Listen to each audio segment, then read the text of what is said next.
Agora um verbo irregular. Vou falar só apenas um. O verbo to be, que é is, are, am. Eles são três verbos, né? Eles fazem parte do verbo to be. É uma família aí, eles. Am, is e are. Né? Um tempo verbal, enfim.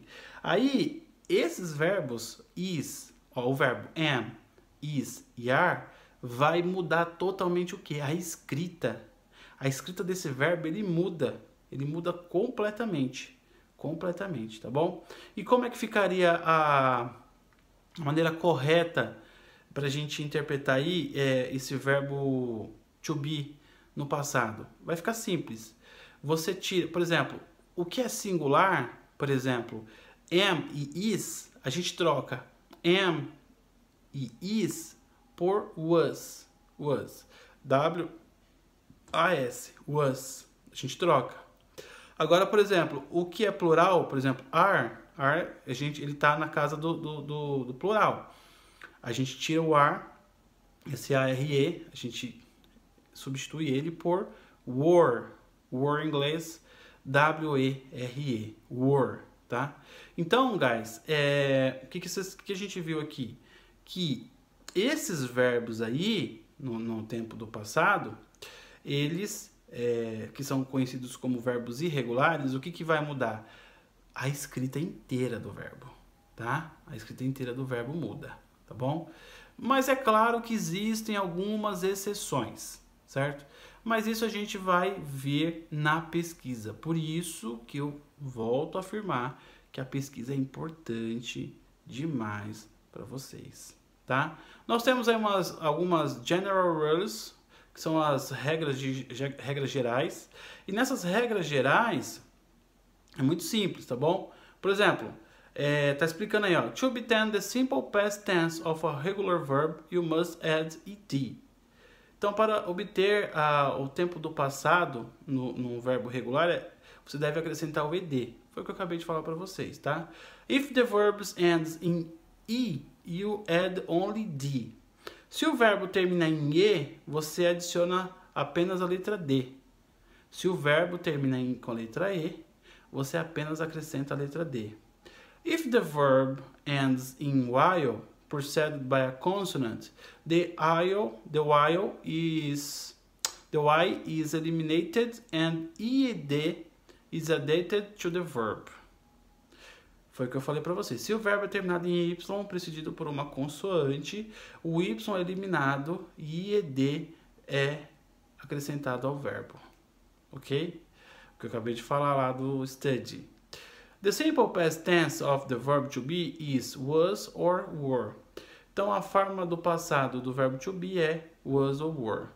E a última, the irregular verbs must be learned by heart.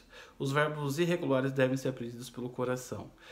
É óbvio que isso aqui é uma piada, é uma ideia mais assim filosófica, mas assim, os verbos irregulares devem ser aprendidos pelo coração. O que o livro quer dizer com isso? Que não tem regra, entendeu? Que a gente precisa ler, que a gente precisa conhecer, que a gente precisa pesquisar, que a gente precisa se interessar para conhecer esses verbos, tá? E é exatamente isso mesmo, tá bom? Então, a gente tem que conhecer esses verbos, a gente tem que reconhecer a escrita, ler, pesquisar, tá? Para reconhecer esses verbos. Não é difícil, né? A gente acha que, meu Deus, é uma coisa de outro mundo. Não é. É fácil, é simples, mas requer pesquisa, ok? Eu vou explicar o exercício 1 e 2. O exercício 1 diz o seguinte: write the simple past tense of the following verbs. Então, escreva o passado simples dos verbos abaixo, tá? Então, to talk. Talk, como é que fica? Talked. Coloca o ed. Escreve tudo junto. Talked. T-A-L-K-E-D. Tudo junto. Talked. Ok? Vocês vão fazer da letra A até a letra L. Exercise number 2. O number 2, follow the model. Siga o modelo. Diz assim, ó, exemplo. I play tennis every day. Eu jogo tênis todos os dias. Acabou? Perfeito. A frase de baixo. Aí nós temos, antes da frase de baixo, nós temos aí entre parênteses a expressão yesterday. Nós temos a expressão yesterday, ok? Yesterday em inglês significa ontem, ok? Aí, por exemplo, então você vai falar o quê? Eu joguei tênis ontem. É isso que vocês vão escrever. Então vai ficar I play, mas como que é o play no passado? Coloca o ed.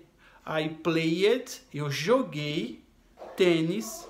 Aí você coloca o yesterday. I played tennis yesterday. Tá bom? Vocês vão fazer aí da letra A até a letra E. Ok? Então, esse vai ser o homework dessa semana para essa turma. Ok? Aguardo as respostas de vocês. Aguardo as pesquisas. Enfim, essa turma eu não mandei áudio, né? Não vou mandar áudio essa semana, não. Acho que vocês têm aí algumas pesquisas, as pesquisas das brincadeiras, a pesquisa das regras, enfim. Tem bastante coisa aí para fazer, né? Os exercícios do livro, ok? Guys, thank you very much. Bye bye. Happy Valentine's. See you.